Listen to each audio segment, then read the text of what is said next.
All right, welcome, welcome. Good afternoon, everyone. Good afternoon. Welcome to Transit Talk, RVA Rapids Transit's monthly webinar series where we keep you informed on issues affecting public transportation in our region. We're so thankful to have you today. So welcome. My name is Faith Walker. I am the Executive Director for RVA Rapid Transit. And as many of you know, RVA Rapid Transit is a nonprofit dedicated to educating and advocating for frequent and far-reaching public transportation in the Richmond region. And we do that in three ways. We want to see more buses go more places. So currently where buses don't run, we want to see buses go there, but also frequency. We want to see buses frequent stops, and then also dignified places to wait. So we're advocating for shelters and benches. And then last but not least, the rider's voice. We want to elevate riders' voices in transit planning and decision-making. So to begin, I just want to go over a few housekeeping details. We want to keep everyone on mute. We will be recording. So this is recorded. So as usual, we will have an opportunity for you to ask questions. And if you could put those questions in the chat. All right, thank you so much. And we'll have a Q&A session at the end of our talk today. And, but also, before I get started, I want to thank our partners. We have organizations who support the work that we do. And without this support, we wouldn't be here today.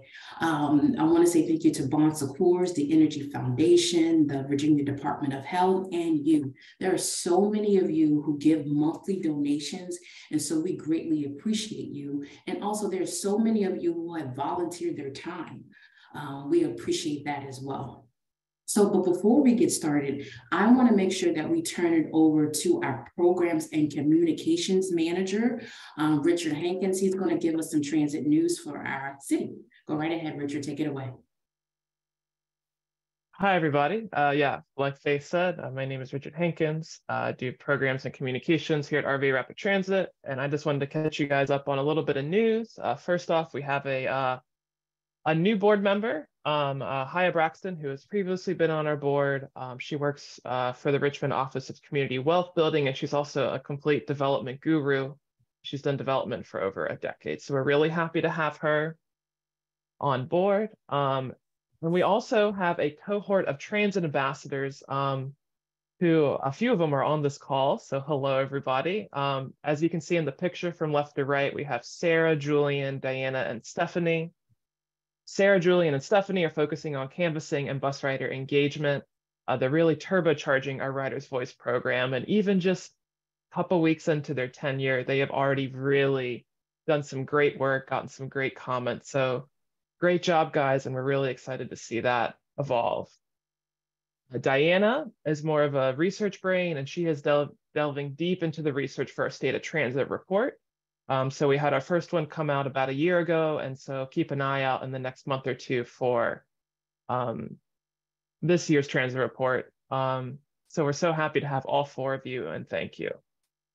Finally, a new bus shelter got installed this week at Broad and Pump out at Short Pump. You can see in the picture in the bottom right.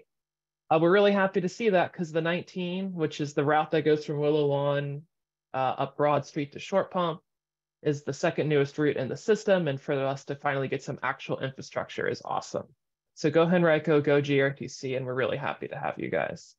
Really happy to have the new bus shelter. Now I'm gonna do a Rider's Voice comment. This is Frederica Simpson, and she's talking about the 91, as you can see here, which goes from Willow Lawn out Laburnum to the Raceway and over to White Oak.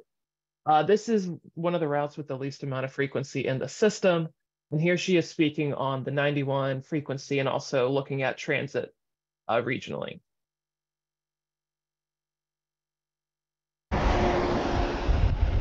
Hi, I'm Frederica Simpson, and I was just, curious about the buses and the weight.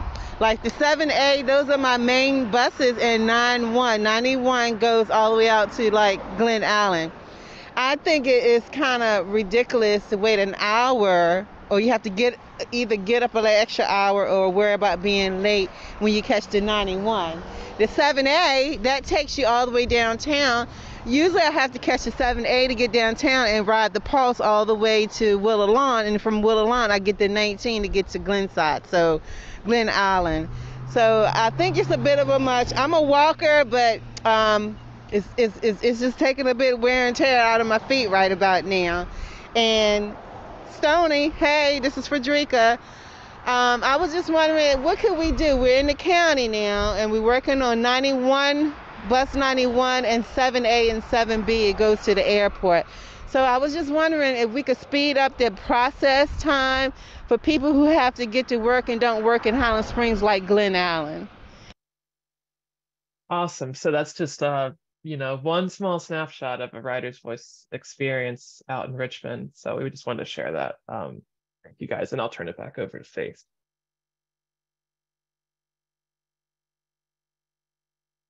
All right, thank you so much, Richard. All right, so let's get started with why you all are here today. I want to introduce you to Laura Schewel. If you're concerned about your carbon footprint, transportation expert Laura Schewel advocates for the smart use of our commuting data to transform how we drive and move forward in planning green in transportation. Now, National Women's Day was yesterday, so I'm still celebrating. We have her here with us today. Laura Schewel made MIT's technology reviews, the 35 innovators under 35 list in 2013 at the age of 29. Laura has also recognized the enormous absence of real-world data on how people commute, shop, and travel. She founded a business to solve that problem and ushered in the opportunity for transformations in transportation, urban design, and commercial planning. She's also a new RVA Rapid Transit board member, and we're so excited to have her on the team and supporting the work that we do at RVA Rapid Transit. But most importantly, we're excited to have her here today. And if you need any information on transportation information, this is a transportation expert you probably ever need, and we have her with us today. So with that, I'm going to turn it over to Laura and take it away. Thank you so much, Faith. That was a very kind introduction, and I'm very glad to be here today. So I'm going to switch to screen sharing mode. All right. Great. So presentation today is called RVA Transportation Facts That Will Shock You. Maybe they won't all be shocking to you because many of you are locals, but they will at least be moderately interesting. So first, I want to talk about where different transportation facts come from. Transportation facts can come from all different places. Here are some examples. They can come from Rider's Voice, which we just heard. We just got a very good set of transportation facts by listening to that Rider's Voice. A lot of transit facts these days are coming from instrumentation on buses themselves that count people entering and leaving, even if you're not doing payment systems, count how fast the bus is going, send that information to a system, etc. Transportation facts come from surveys. Transportation facts, a lot of them can be found in budget reviews because you sort of understand where money is being spent. They can come from little things on the ground. These are tubes that you might see around Richmond that when buses and cars drive over and squish them, they count. They can come from individuals. I call this the N of one man. He's the one who's like, I had this experience once, and then brings that up in a meeting, and that becomes an important fact. It is a fact, might be biased. And they can also come from newer big data sources, which is what I specialize in. But today I'm going to show you some different transportation facts from all of these types of sources that combine to give us some interesting insight into how transportation flows in Richmond, Virginia. So I'm going to tell you a little bit about big data because it's my specialty in the novelty thing. But the first thing to say is you probably already use transportation facts from big data. Anytime you have used an online mapping system to see where there's a traffic jam right now, you are using a transportation fact from big data. So these types of maps, Google Maps, Waze, whatever, they rely on a fleet of vehicles that are sending GPS data up to them or a fleet of smartphones and basically saying, how fast am I going? And then they know that on this, 64, free flow speed, a normal speed might be 55 miles an hour. And if all the vehicles and phones there are going a lot less than 55 miles an hour and they get enough data to confirm that's really happening, they're going to say that's a traffic jam. So that's a very simple example. It's not simple to pull off, but it's simple to understand of big data feeding in to create useful transportation facts, like maybe you want to get off 64 here and not go all the way into town on 64 because there's a giant traffic jam. I hope that example was clear. Oh, and if questions pop up while I'm talking, feel free to put them in the chat so you don't forget them. All right. So there are other ways of using big data. So at my company, which is called StreetLight Data, we take advantage of data coming off of smartphones, data coming off of cars, data coming off of trucks, scooters, whatever. Everything is throwing off data. And we pull it in an anonymized way to a lot of broad data systems. So the way I think about our job is, it is our job to take very big data and make it small. Raw data is just a pile of dots on a map. That's not useful. What's useful is to turn it into something actionable. So we take the data from all those things that move, we mix it with data from the census, from weather sensors, from where historical data of where crashes are, from land use data, all sorts of other data, to turn the big data from the things that move into something that's actionable, accurate, statistically normalized, et cetera. And then we have a software that allows anyone to log in and ask all sorts of transportation data questions about all different modes of travel.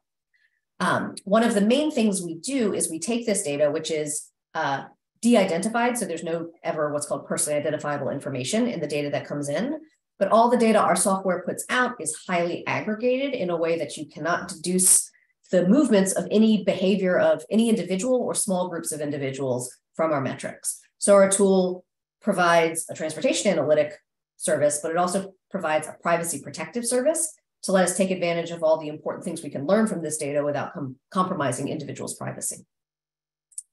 We have lots of different clients. I'll show you some of their work today, and they log in if they have a subscription and basically ask questions about where people are going to and coming from and how they're getting it. And then they do all kinds of stuff with it. So that was my quick overview of what the tool we work with does. Here's a quick use case from San Francisco. Samtrans is the bus system for San Mateo County, which is like the county down here below San Francisco. After the pandemic, or we're not after the pandemic, but as they were coming back, they found that one of their most popular routes to downtown San Francisco really had dropped its ridership.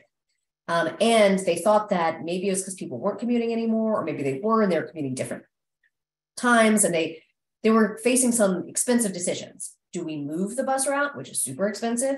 Do we change it to be local, also super expensive? And to find out, they would have had to do a ton of travel surveys, which are very expensive. And the other thing is, they were losing travelers to cars. And if you're surveying people who are on the bus, that's interesting, but you're not learning about the people who aren't on the bus. And in this case, those are the people we care about. We want to get those drivers into the bus. So they use StreetLight to understand the corridor travel patterns of car drivers and transit drivers. And the main thing they realized is, in the coming back from the pandemic, the office commuters had shortened their day. And the schedule that was set for what used to be sort of an 8 to 5 p.m. commute now wasn't convenient for this new way of working. And so they simply changed their schedule, which is the cheapest thing you can do if you have to change something. And they got a 30% increase in ridership. So that's a great example of turning a bunch of dots coming out of cars and phones on a map into something that's really valuable for this transit agency. All right, so now let's talk about Richmond. I should say I'm in Richmond, I'm from Richmond. I have lived in the Bay Area, but I live in the Fan today. So one thing that transit is important for is getting people to work.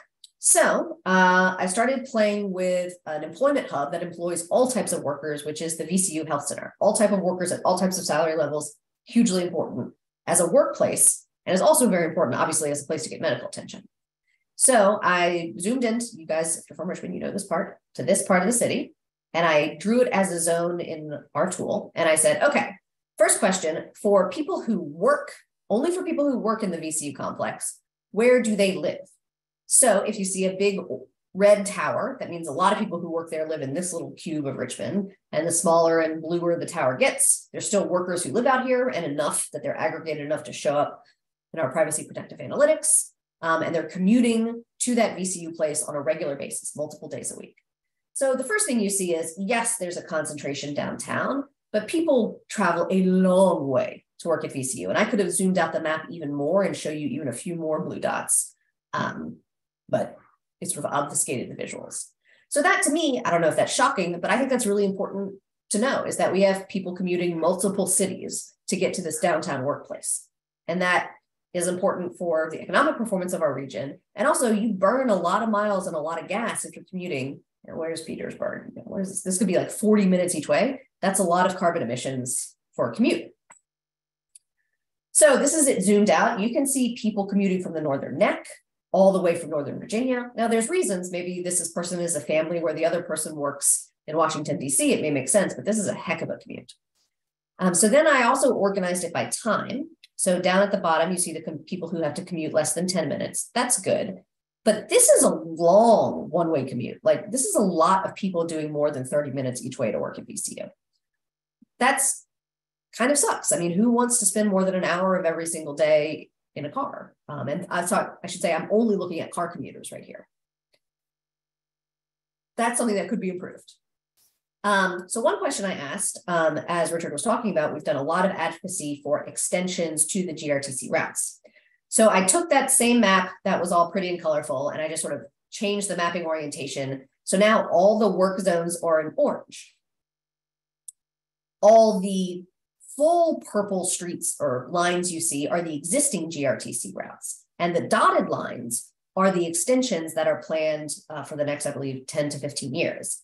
And the first takeaway we get is, solely for the purpose of VCU commuters, these extensions are going to be extremely helpful. They are well designed and well planned. We have a ton of people who are coming into the VCU Center from way out here, from way up in Ashland, and these bus routes can be of huge benefit to them. So we have sort of a confirmation that those extensions for this particular problem, which is people working in the VCU medical complex, can be really helpful. We also see that the extensions aren't going some directions that maybe they should consider for the next one, if we want to get more transit commuters to work hubs like this. So I think that's an exciting blending of different types of transportation facts to guide our thoughts about bus routes in the future. But to me, like, I see this and I'm like, great, let's build these immediately and then build these ones and then we'll be good to go. And everybody should want to do it. To me, the most shocking transportation fact I've learned, actually Richard and Faith told me, which is the biggest hindrance on the bus routes expansion and more frequency right now in Richmond is not that we don't want to do it, it's that we don't have enough bus operators to do it. So this is a simple fact that comes from employment records. Black is current full-time bus operators, yellow is part-time.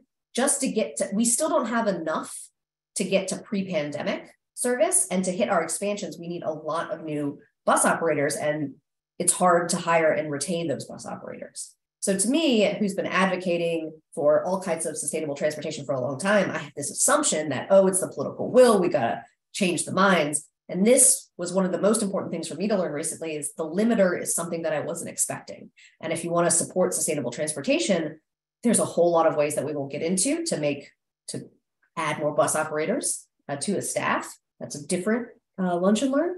But that fact really changed how I think about myself as an advocate for more transit. All right, new topic. There's this concept in transportation called accessibility. And accessibility says, hypothetically, if I live in the fan, how many grocery stores can I walk to in 10 minutes? How many grocery stores can I bike to in 20 minutes? And how many grocery stores can I drive to in 20 minutes? Basically, it doesn't say, do you go there? It says, could you go there? And there's accessibility scores for grocery, there's accessibility scores for jobs, and there's accessibility scores for crisis destinations. So maybe 9 months ago, a really cool study, and I've linked you here because it has some of the coolest facts I've seen about Richmond, came out. It was sponsored by VDOT and the City of Richmond. It was done by Renaissance Planning Group, the city, a few others, and it used all kinds of data. StreetLight was a big part of it, my company's data about the census, survey data, financial data, all kinds of stuff came into it, and had some really cool conclusions that I wanted to share. So this is a map that shows you walking accessibility to food pantries. So if it is a lighter color, it means people who live here can walk to a food pantry in less time. And the purpler it means it is really hard for someone who doesn't have an automobile to walk to food pantry to get service. So at first you might glance at this map and be like, yeah, city's pretty good. It's good. Not good out here, but pretty good. But then when you look at the legend, you see that the lightest yellow is under 10 minutes. But a lot of these light green and dark greens, we're talking 10 to 30-minute one-way walks to a food pantry, and then presumably carrying back bags 30 minutes. That is not great. I don't think that is a very usable option for people who are very pressed for time, need food, and need to get it home quickly. So I would say this is better than plenty of cities look on these maps, but we've still got some problems here to work on. And by blending information about location of food pantries, the sidewalk availability in the city, we get this interesting fact. All right, now this slide gets real nerdy.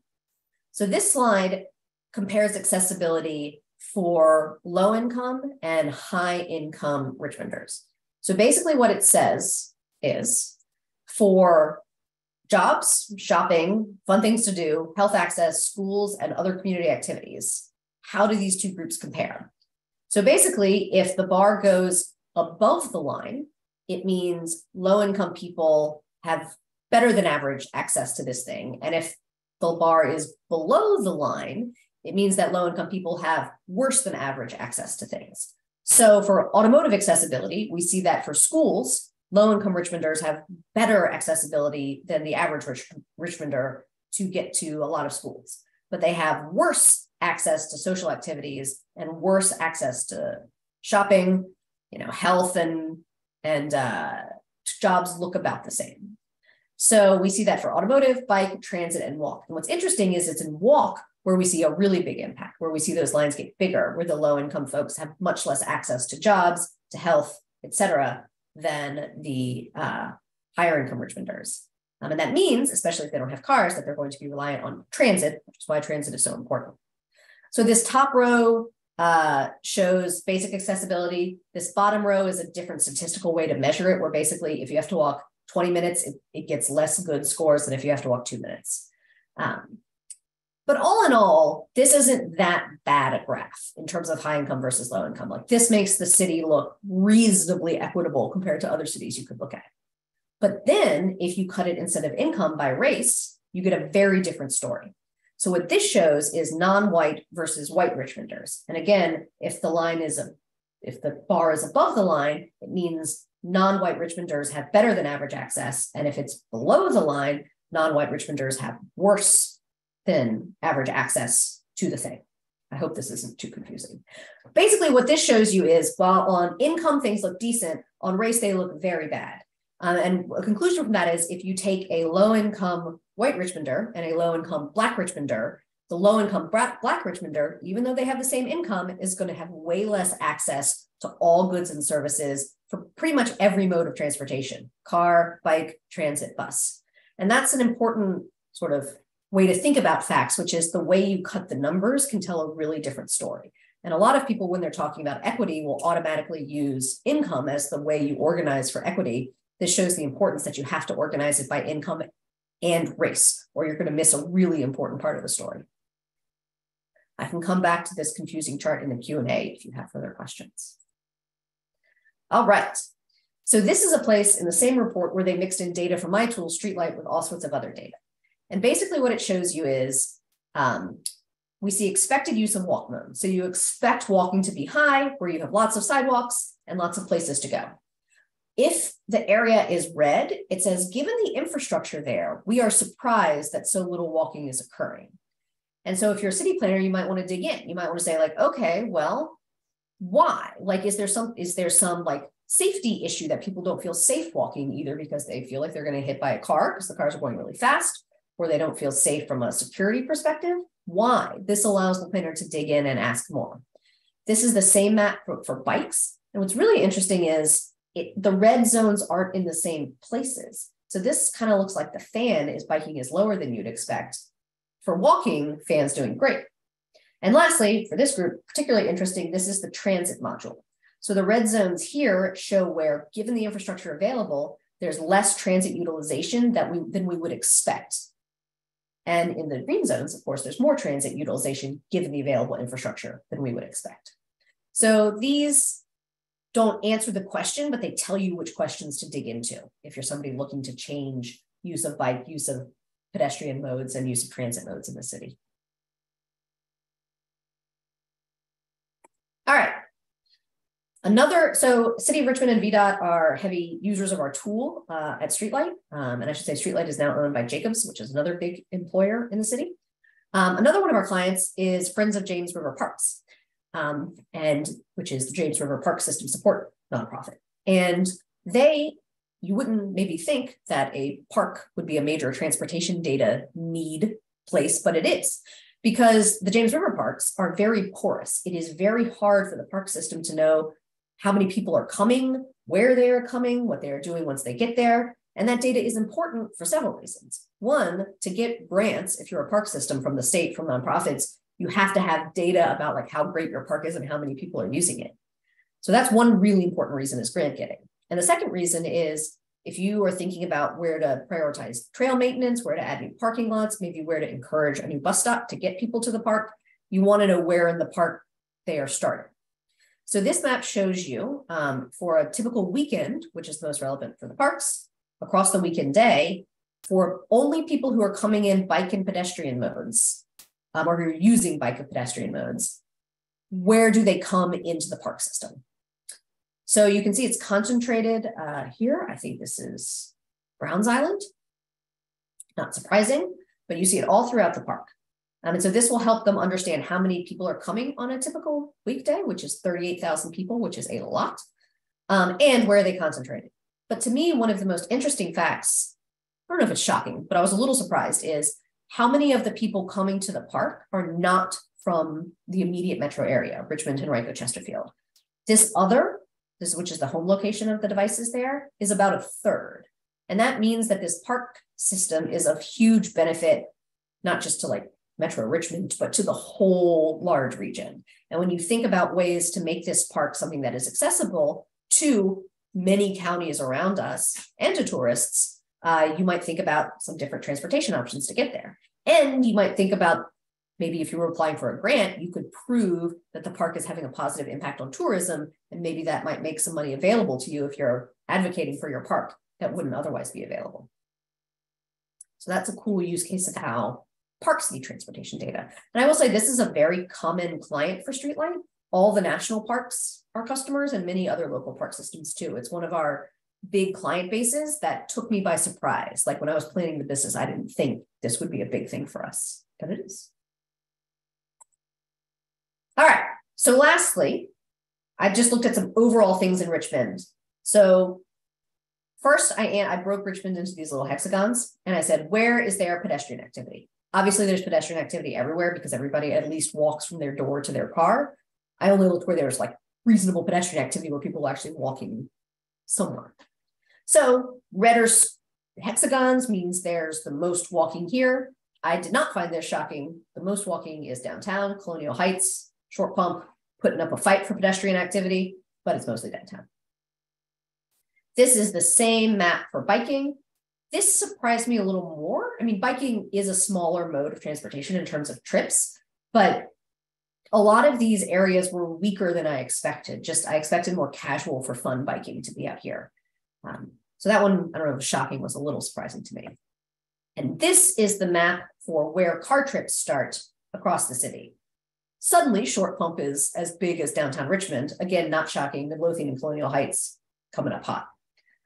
So this metric was spring 2022, so very recent data. So I asked myself, hey, I want to know if this is the same as or different to the pandemic. So because we have this giant data tool, we can explore this question. So I took this map. Basically, I ran this analytic for spring 2022, and then I ran the same analytic for the same months in 2019. So we've gotten some space on either side of the pandemic. And then I made this comparison map. So I'll walk you through it. If the hexagon is red, it means in 2022, we have much fewer trips starting in this hexagon than pre-pandemic. And if the hexagon is green, it means post-pandemic trips are up a lot. So what this map basically shows you is, since across the huge shock to the system of the pandemic, even though we're post-pandemic now, vehicle travel has moved out of the core and is still happening more in the suburbs than it is in the core of Richmond. That is common to other metropolitan areas. We've seen this in many cities, this move to the outside. And it is related to fewer commutes, either people commuting not at all or commuting fewer days a week downtown. And also, once people are downtown or in these working areas, they do stuff once they're there. So it's not just the commute that's lost, it's all their other activity that doesn't happen downtown either. The other thing, and I didn't pull this up, but we see not just the space changing, but the time changing. Travel used to be heavily peaky in the morning and afternoon, and it's gotten much more even throughout the day post-pandemic. And again, this might be surprising if you're not a transportation nerd like me, but this is actually common to a lot of cities, that even though we're back from the pandemic and things are returning, there's still a fundamental shift to where vehicle travel is happening.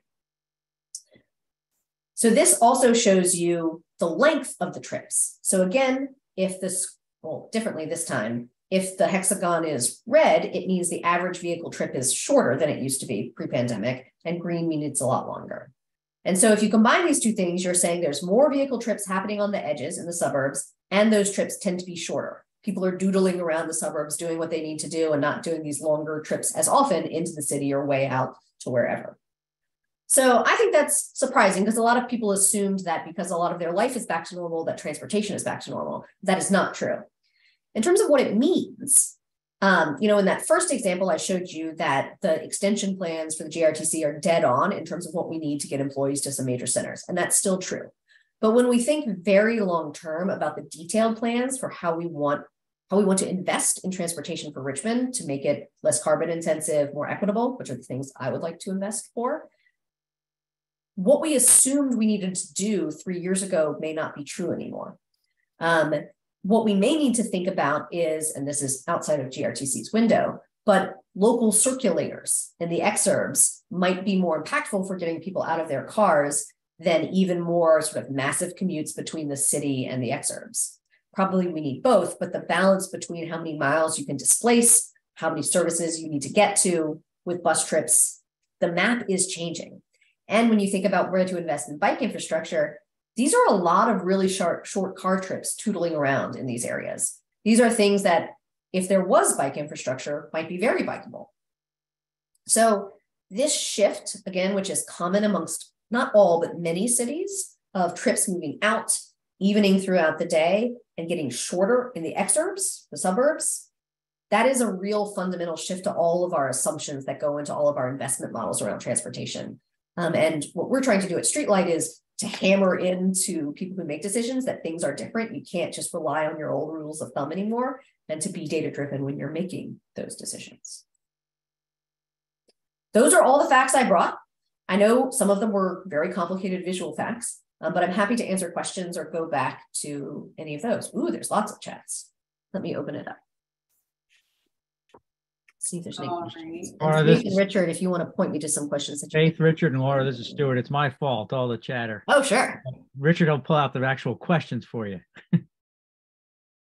All right. Thank you, Stuart. If you can definitely, if you have a question, just put #question and we'll make sure we get them answered. There was something earlier in the chat. Give me a few seconds, y'all. Let me scroll all the way up. And if you could definitely keep yourself on mute and just put your question in the chat. Thank you so much. So this is from Andrew. Speaking of transit-related data, I'm hearing that due to changing privacy laws, location data from transit users, their phones, their apps, that could be used to develop metrices is drying up. Is this really the case? Good question. All right, I'm going to stop share and I can reshare just so I can read things. So this person is clearly an expert in our space. So I will give you the history of big data for transportation. So the major sources are cars with GPS things on them, trucks with GPS things on them, and smartphones, which are all GPS enabled. 5 years ago, it was very much a wild west of locational data. your location data from your phone was being used every which way without much control. Then California put in a very good law that orchestrated this data, had more permissions, basically made it, I think, it was a very good regulation. And because California is so big, it kind of set what everyone does, because Apple and Google were not going to like make one set of technologies for California and for everywhere else. So it got delayed by the pandemic, but maybe 2.5 years ago, I want to say, that California Consumer Privacy Act went into place. And that made it so, as a consumer, I was no longer that concerned about data because there were very clear opt-ins. Like you've seen that thing pop up on your phone that says like, can this use your data for third-party resources, always on, sometimes on, that. So that's all because of this California law. And they also put in a lot of good requirements around tracing what was done with the data. So if things come up, you know what's happened. The location-based data industry knew that was coming, knew how Apple and Android was going to react. And the good companies like StreetLight were very well prepared because our privacy practices were already there, right? We had self-regulated the good practices. Some of the not so great actors were highly impacted by that law. So all that happened, it was great. And then Roe v. Wade was overturned. And a lot of senators got around this idea. There were a few articles that said, hey, if locational data is available, then Texas, where abortion is no longer legal, can watch a woman leave Texas and go to California to get medical services and come back, and that could be used to prosecute. And it became a huge conversation in the Senate. For various reasons, that's not actually the way it would happen if Texas wanted to do it. But still, all of a sudden, from being like a boring technical thing, locational data became, for a few months, the hottest item in certain groups of the Senate. And when that happened, a bunch of suppliers in the market pulled out of the market voluntarily, not because of any real regulation, but because nobody wanted to be involved in this conversation. It was too hot. So I think that is what Andrew is referring to. And that happened obviously in spring of 2022 when that law went down. So the result of all that was a huge diminishment of the data available for sales. And I tell you that whole story because it's not actually because of privacy laws. The privacy laws were well planned. Everybody knew it was coming in. Good people adjusted to those well-designed laws very well. It's because of this publicity issue, which as a business person, I was expecting regulation. I was not expecting this. So long story short, there's been a diminishment of data from the phones, but there is still enough to do what we need to do. And the data from the cars and the trucks, which are the dominant modes of transportation in the US, are still very large. So what StreetLight is doing is we still use the data from the phones. We just aggregate it a slightly different way. And we're also working with buses, scooter share companies, et cetera, to bolster up supplies from alternative sources. So it's kind of the case, but it doesn't mean there won't be any more OD matrices. It just means we'll build them up in a slightly different way for non-vehicular modes of travel. That may have been way more information than anyone wanted, but I think it's an interesting story. Well, this has been a great conversation. The data you've provided has been eye-opening, and this is what data can do. So this is a question from Tavares. It says, can you share any insights for cities that have implemented transit signal priority for their buses? Does it work? I do not have data to hand, and because I'm a data person, I like to really know. So first of all, we could totally analyze that if you have a city that you want to look at before and after. I will say as a planner, yes, it certainly makes the transit go faster. The issue with it is what people perceive that it does to the cars. So it hasn't been around transit prioritization, but there's several times that something that is good for bus riders or bike riders or something like that is done. And then the car people will come to City Hall and throw a fit. A common use of our data is to prove that it's actually not that bad for the car people. Like maybe their travel slowed down 2 minutes, something like that. So I don't know for certain. Basically, I would have to analyze a specific line to show that, yes, the buses are going faster, which is always true, but also it wasn't a traffic apocalypse for the cars. And this one, I believe, is from Richard. It says, with more but shorter trips in the suburbs, I believe, or the exurbs.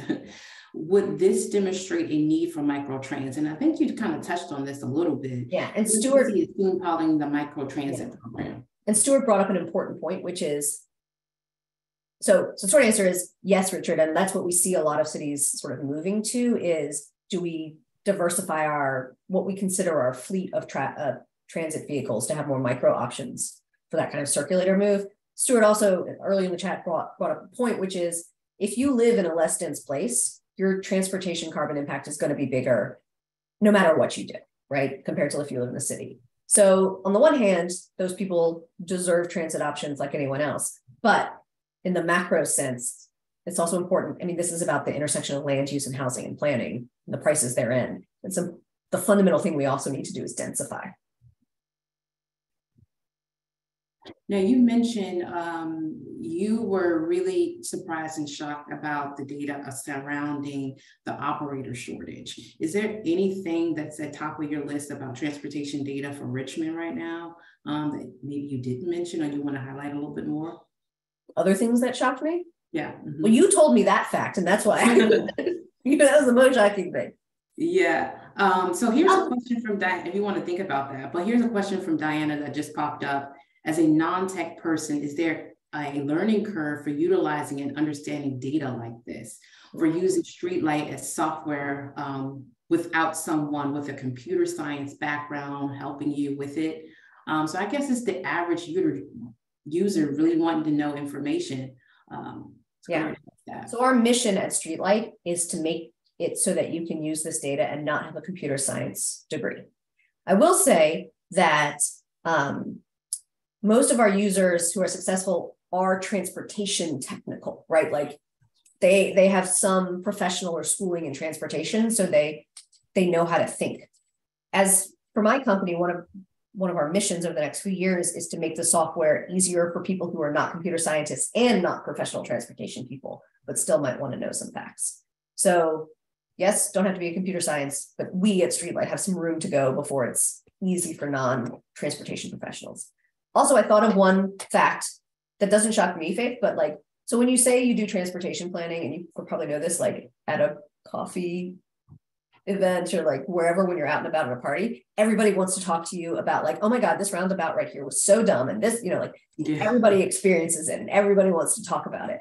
And one thing that shocks a lot of people I interact with is how much work goes into these things that they think just kind of happen, like the decision to put in the roundabout there. And like a big one right now is why the bike lanes are between the parked cars and the sidewalk and not, you know what I'm talking about, like, which is very, very proven to be, all this stuff. And so people have no idea the work that goes into it. And actually some people I see, like Kelly Rowan on the line, who was the main leader of that big accessibility study I showed, like when I show that study and explain what people at the city and at the state do, like her and probably some of the other people on this line too, that goes into the decision, that's what blows people's mind. They're like, well, the light just turns on, it just turns green. I'm like, no, somebody did a study and said this light should rotate every 42 seconds. And sometimes it breaks, but like so much work goes into this stuff. That's what I often shock people. A lot of work. And the thing that I love about this data you showed us is that we as advocates, or no matter where you are into transportation as a citizen, you can use it and we can use this to advocate. So that's pretty powerful. So here's another question that just popped up from Stuart. Through your accessibility studies, have you shown to officials the relationship between your data and on pedestrian and bike trips, the type of street network? Yeah, So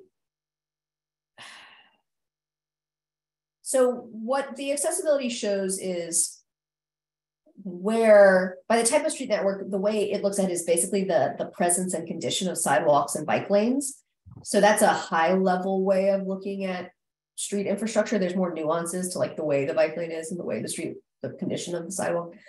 So that accessibility study is if you go into it, there's a whole lot of slides. It starts to try to get at that, which is to say, when you build infrastructure, it changes what's available, what people can do, and what is happening. The other thing that I didn't talk about, but I've worked on for VDOT is looking at infrastructure, car speed, and vehicular deaths. Another shocking fact, I think I was shocked when I learned this, is during the pandemic, like the real lockdown, for Virginia, I don't know about Richmond, vehicular deaths didn't go down. And this is like when there was like no one was going anywhere. And this was a huge deal at the state. I mean, and it also wasn't just Virginia. And so it's created a huge surge of interest in safety. This is nationwide. Also nationwide, pedestrian and bike deaths are up basically in every state in the nation, even coming out of pandemic. So that's also where a lot of the public official, like the high level public official attention is when you talk about infrastructure. They want to talk about safety and fatalities. So that's where most of my conversations end up being. All right, and this is from Stuart, I guess a follow-up. What about the density of the intersections per square mile to reflect the quality of the local street grid? I believe, Kelly can correct me if I'm wrong, that was one of the inputs to say what is an easily accessible walking area. So I think that was an input. I'm pretty sure. Usually it is in accessibility studies. What was the question? I can. Like was street density an input into what was deemed accessible, like in the Renaissance equation, the Renaissance people's equation? I think it was. Is that Kelly? Yeah. So it calculates a basic travel time to a multitude of different destinations. So the trip length, in a well-connected network is going to be shorter than in a poorly connected network. So it would result in a longer trip time. The trips are also degraded by things such as, for pedestrians in particular, walking across a bridge, walking next to a parking lot, being along a high-speed facility, these things that would degrade the experience of walking. And we updated that tool actually for the Richmond Connects plan to include other factors to degrade it, such as like elevation, if you have to walk up a big hill, street lights, safety, a whole bunch of different things to say these are all things that impact your kind of willingness to walk. And we also, I will say I could talk about it for way too long, but we take into account other demographic factors too, like people's willingness to walk a long time, such that like older individuals, their willingness to walk farther is less, and made a lot of connections also between the destination relevance. So that's actually that graph that you showed, that was basic utility and decayed destinations. The decayed destinations is taking into account the relevance of a destination for a user of the system. So if you have a high school degree and when we're doing a jobs calculation, a job that requires a master's degree or a higher level job is less relevant to you. So we spent a lot of time on making kind of these relationships between what you might actually want to get to depending on who you were. So that was very much more informative than the way I described it. Thank you. Well, thank you, Kelly. And for those who are listening in, Kelly is the Transit Planning and Mobility Program Manager for the Richmond Office of Equitable Transit and Mobility. So thank you so much for adding that helpful information. Any more questions before we wrap up? And Kelly dropped some things in the link for you to follow up with. I want to say thank you so much to Laura for giving us that transportation data. Guys, we can definitely use this information in our advocacy. And Laura, can you, for folks like Diana, who really want to dive into this information and use it for their own, can you tell them how they can get access to it or take a look at this data themselves? Sure. So I'll type my email. You can always email me, streetlightdata.com. So basically, depends where you can get it through where you work. If you're a transportation professional, there's a likelihood that your organization is a subscriber to our tool. If you're an individual, we have a program for students at any level and for nonprofits to get free access to use for projects that accord with StreetLight's mission to reduce greenhouse gases and improve the equity of transportation. So if what you want to do is in accordance with our mission, we have a special program for that. Also, Richard is learning how to use it as one of our nonprofit users, so he can totally run anything for you at this point. Richard's shaking his hand like, reach out to Laura. But this information has been so powerful. Thank you so much, Laura, for joining us. It's fun. All right, so what I want to do now is encourage you guys to use this data again to advocate and take advantage, if you are a student or a nonprofit, of this access. And last but not least, I want you to take action. Take action and ride the bus. Choose one either day out of the week to go for lunch on the bus or park your car. There's different things up and down the city or places you can park your car to use public transportation. So if you want to support transit, do the first thing by riding the bus. Also, you can adopt a stop. You can help us create dignified places for people to wait. And so you can reach out to myself or Richard. Richard's email address is there, richard@rvarapidtransit.org. And then last but not least, we want you to share your story. So just like you heard from the writer's comment today, we want to hear your story. So if there's anything you would like to share with us, you can call the number 804-286-007 and leave a voice message there. And you can also listen to more writers' comments and voices by clicking our YouTube channel. You can visit www.youtube.com/@RVA Rapid Transit and listen to the shorts. There's multiple ways or multiple comments ranging from zero fare impact to regional transit impact. So take some time and listen to some stories. And then last but not least, donate.